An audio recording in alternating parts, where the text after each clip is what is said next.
Hello friends, welcome to All in One YouTube channel. So today we'll be continuing our discussion on the Sustainable Development Goal 1. So in this video, we'll be discussing majorly about the challenges we face in achieving the first goal. Okay, I hope you all had covered the previous sessions which dealt with India's achievement status regarding the first goal, the major opportunities or significance of this goal. Okay, so let's move on with the challenges that we are facing with achieving SDG goal 1. So yeah, that's like an introduction. We can write this. Ending poverty is the first and most fundamental of the sustainable development goals. That's why it's put in the first number one position. Yet, despite measurable progress since 2015, achieving SDG 1 by 2030 remains a daunting task. It's a very difficult task when we statistically analyze it. It sounds a bit difficult nowadays too. So poverty today is not merely about low income. We know poverty has other dimensions, right? The previous session we had discussed about it, the various dimensions that dealt with poverty. So it is multidimensional, right? The poverty is multidimensional. Okay. It is linked to inequality, climate vulnerability, informality, and governance gaps, right? It is linked to inequality, climate vulnerability, informality, and governance gaps. The challenges are structural. They are structural, like the structure of the society or the social structure or the political structure or the systemic that we can link to that. And the increasing globalized world. Okay, the world is getting increasingly globalized. So it all poses some sort of challenges in achieving the SDG goal ones, as well as it contributes, like it has positives and negatives. Globalization has its positive and negatives in achieving each of these goals.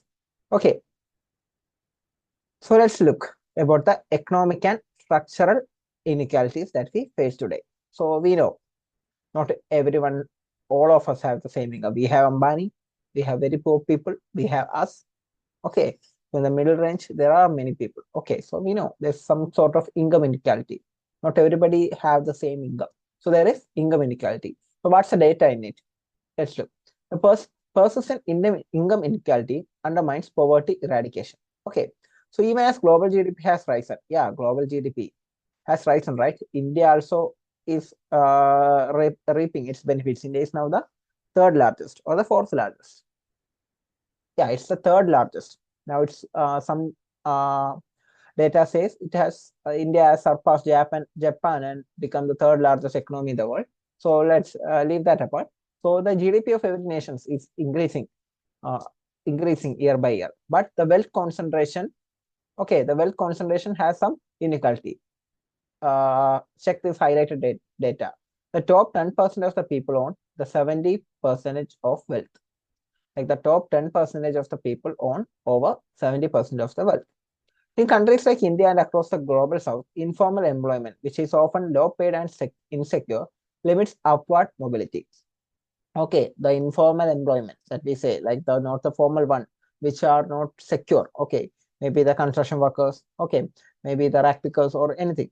Okay, we can say even the Swiggy and Zomato riders that we comprise them as the gig economy. They are also comes under the informal sector. The factory employees, everyone comes under this. Okay, they are low paid. They have insecure limits for upward mobility. They have no promotion opportunity for a rack picker or a construction worker. Maybe he can become a contractor based on his income, but usually they will end up their lives if they continue their profession in the same position itself. Okay, so lack of productive jobs and wage stagnation is rural and peri-urban areas hinder sustained poverty reduction. Okay, so we have this right, a top 10% on over 70% of the wealth. That is, the next 30% of wealth is shared by the 90% of people. Okay, so see the income inequality that persists in this world. So let's look on to the second aspect, multidimensional poverty and service livelihood. So multidimensional poverty. Okay, so is ideas coming to your mind about multidimensional poverty? Yeah. So SDG1 addresses deprivations beyond income. We know that. Health, education, sanitation, housing, social inclusion. Okay, we know the Sustainable Development Goal 1 try to address poverty not only based on low income but on these aspects as well, right? So many developing countries struggle to expand quality public services fast enough to keep up with the population growth. Okay, for example, in India, despite improved coverage, disparities in nutrition, female literacy, and sanitation persist. Okay, despite improved coverage and disparities in nutrition. So we know the nutrition coverage, we have the schemes like the Anganwadi is providing some sort of nutrition to the lactating or pregnant mothers as well as nursery kids. Then we have the public distribution system, the ration shops. Okay, the ration shop comes under the scheme. So we have that system. Then female literacy, we have educational system, free education, sanitation pursuits like the Swachh Bharat Abhiyan and all. Okay, so even though these all exist, there's a big inequality that we face. Okay, so poor households often experience overlapping deprivation, trapping them in intergenerational poverty. Okay, so the poor household, we have earlier in the previous class, we have discussed about the vicious cycle of poverty. The last sentence here is talking about that. Okay, the overlapping deprivation. What is that? The vicious cycle of poverty. Suppose you are a guy born to a guy or a woman born to a like poor household, no money. So you can't get good education. And what job will you do with low skills? A menial job with low wages. Okay. Then you fall in love with someone, got married, and you have children. Now the children is again born to a very poor family. Okay. So what will the children do? They have low skills, right? So the children will work at low payment jobs. Okay. And when their children happen, what will happen? Again, the same issue happen, and this will continue for generation. That is what we say for intergenerational poverty.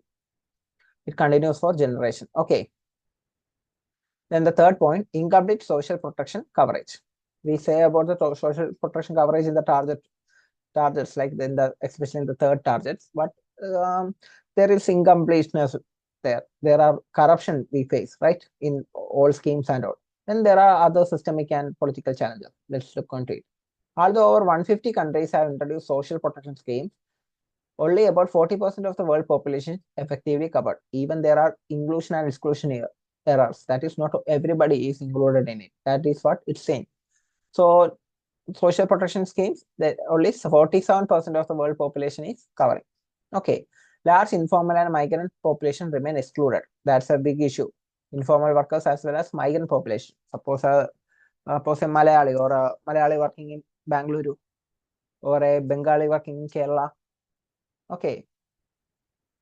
Or a Kannadiga working in Delhi. These are migrants which social security scheme will they be covered under? Okay, now we have some schemes like the public distribution system. Using the ration card, we can receive the ration benefits in every nation, sorry, in every state. Okay, so that's a good move. Okay, these are the few good moves by the government. Yeah, okay, anyway. Then administrative leakages, that is corruption. Okay, targeting errors, inadequate financing, this all weakens the system's reliability. Okay. In developing nation, fiscal space for social spending remain limited only often below 2% of the GDP. Okay, that is the spending. The spending on social security benefits is less than 2% of GDP. Okay, so it needs to be improved. Okay, it's a concern. The major concern is the climate change and disaster vulnerability. So the climate shocks or the climate disaster that we say, we know floods, Haryana, Assam, Sikkim, Kerala, everybody, every state is mostly prone to floods as well as droughts. Okay, lack of rainfall. Okay, we have only monsoon, but due to the due to climate change, the southwest monsoons we are not getting the proper monsoons, right? So that leads to droughts. Then cyclones.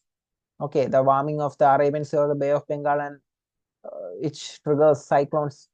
Okay, we have now only the Andhra Pradesh is facing the cyclone, right? What's name? You know? Yeah, be aware about it. Okay. So these cyclones affect the poor. So according to UNDP, the climate-related disasters push 20 million people into poverty annually. So according to UNDP, what does it say? The climate-related disaster, it almost pushed about 20 million people 20 million people into poverty. Okay, we know what happened during the COVID, right? The people who had actually had a fair income has lost their job and they fall from the middle class to poverty. Same situation happens when climate disasters happen. They will lose, for example, a landslide. They will lose their home, which they have built for maybe some 10 lakh or 20 lakh or whatever money. Okay, that might have been their life saving, but it's now all dust. Okay. The poor also have the least adaptive capacity and access to insurance or relocation support. Now let's look in the post-pandemic reversal. The COVID-19 pandemic reversed a decade of poverty reduction, adding around 70 million people to extreme poverty in 2020 alone. Okay, so it's like the last point we talk about the COVID-19. So we can actually write it as a separate point here. Okay, it's a major event happened in this century. The COVID-19 pandemic has, according to like World Bank, very reliable data. Okay, it has pushed around 70 million people to extreme poverty, not poverty, extreme poverty. Okay, extreme poverty.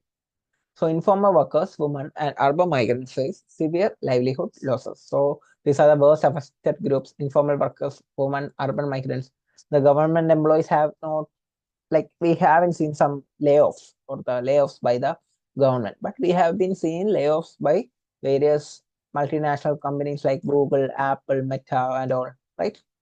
So all the economies have rebounded. Many households remain indebted and food insecure. Okay, even though the economy has bounced back, the India as a nation is performing well, but the families that were worst affected haven't much been uplifted. Okay, not that much. Then we will look in the governance and data challenges. So accurate, timely poverty data remains scarce in many countries. Okay, so we need data, right? We need data. But what happens? There is no timely calculation of these data. Maybe the data may be corrupted. Okay, some countries might be giving some wrong data to show that their country is achieving well. Okay, so this complicates evidence-based policy making. Fragmented welfare delivery and weak intersectoral coordination dilute impact. Okay, the welfare delivery is fragmented, not so unified. Okay, not the top-down approach that we are saying. Like the central government may have one scheme, the state government may have other scheme. These schemes collapse. Okay, then the flow of funds get affected. Okay, then eventually it got fragmented and the schemes will only be working in the papers only. Okay, they'll be efficient only in the papers and not in the field. Okay, so corruption, digital exclusion, bureaucrats, inertia. Okay, that's the bureaucrats might not be doing things as we wanted. It distracts benefits from reaching the poorest. Then look at the global financial and policy constraints. Developing countries face shrinking development assistance. Okay, developing countries, they have sort of low income. Okay, and they have, since they are developing, there are some other issues with regard to it, like the pollution, or even maybe the skilling the workers. Okay, it's developing, so it needs to get to the new level. So what will be do? They will be skilling and educating the coming generation. So such skilling measures needs more funds. Okay, so developing countries face shrinking development assistance, volatile capital flows. Okay, and high debt burden. So in order to develop, in order to skill, we need more infrastructure. For that infrastructure, if we don't have much money, what will we do? We will borrow money from other nations or even multinational institutions like the World Bank or the International Monetary Fund Organization. Okay, so resource mobilization for SDG1 is inadequate. Only 1/3 of required funds are currently available globally. The shift toward austerity after the pandemic further constrained pro-poor spending. Okay, the shift after the pandemic is actually affecting the pro-poor funding because the economy had gone down. Okay, the government is now focusing more to bring back this economy powerfully. Okay, so the focus for the poor or the marginalized has gradually changed, that we can say gradually changed, because the main focus has shifted. Okay, so then let's conclude the answer. The persistence of poverty despite economic growth highlights a deeper structural program. Growth without equity, SDG1 is multidimensional. So, okay, growth without equity. Okay, SDG-1's multidimensional vision demands integration of macroeconomics, social, and environmental policies. So the SDG-1 is showing the integration of these, like the macroeconomic aspects, the social aspects, even the environmental aspects, as we had seen. So the interplay between SDG-1 and the other goals, such as SDG-3 regarding health, SDG-4 regarding education, SDG-13 regarding climate action, is neglected, leading to fragmented implementation. So this is one point that we can write in challenges or like as conclusion in the challenges part of every SDG goals, because there is interconnection between all these goals. For example, SDG-1, we also deal with health and education, okay, indirectly, in order to alleviate poverty. But the SDG-3 goal is fully for health. So we can't develop or make measures or give funds in such a way that for SDG-1, this much is the target or these are the goals. For SDG-3, these are all your goals. But we know the targets and the goals interplay, or like we say intersects. Okay. So when they intersect, we need to develop it accordingly. Okay. We need to take combined action. So that lacks in all SDG goals. There is not combined action that the government is taking. Okay. So that's all for the conclusion part. Then we can write this as well, like it's an additional we can put here. Okay, not compulsory. If you can, it's better. So achieving SDG-1 requires transformative policies. Okay, we are writing a way forward or a future-oriented conclusion. This is also a normal conclusion. Okay, this is also good. I will read that for you. The universal social protection floors, decent work creation, gender responsive budgeting, and climate resilient livelihoods, strengthening global cooperation and debt relief framework will be crucial. To ensure that resource constraints do not perpetuate poverty. Okay, that we are trying to ensure that the lack of resources or the resource crunch are not affecting or not increasing the poverty. The goal must shift from poverty management to poverty eradication through empowerment and systemic inclusion. Okay, so with that we can conclude our answer. Okay, that's all. Thank you and have a great day. Bye bye. So in the next session we'll be doing what? Dealing with the SDG goal number 2.